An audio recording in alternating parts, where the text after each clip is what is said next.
السلام عليكم ورحمة الله وبركاته. كل سنة وانتم طيبين. النهاردة هعمل لكم كحك العيد على أصوله بطريقة زمان. هعمل لكم الكحك جاهز بتاع المحلات وأحسن كمان. أنا جهزت طلبات الكحك كلها. من نجاح العجينة إنك تمسكيها تكوريها كده تمسك في بعضها كده. ايه رأيكم؟ شايفين مرملة اها.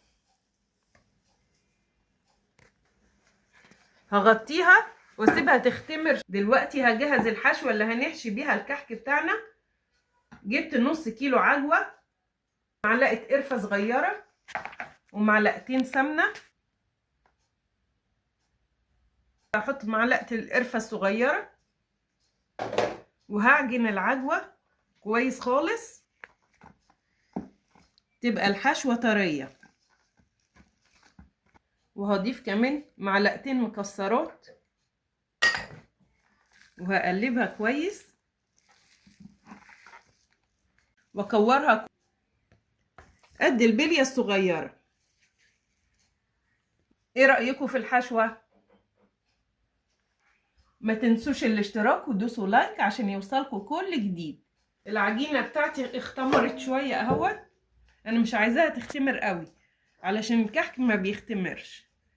هاخد كورة صغيرة كده اكبر من ديت في الحجم دوت.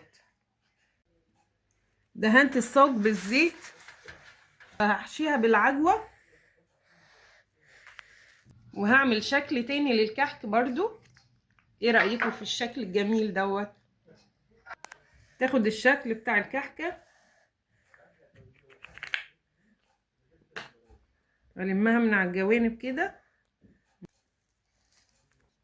هنسيب مسافات بين كل واحدة والتانية علشان ما يلزقوش في بعض لما يطيبوا.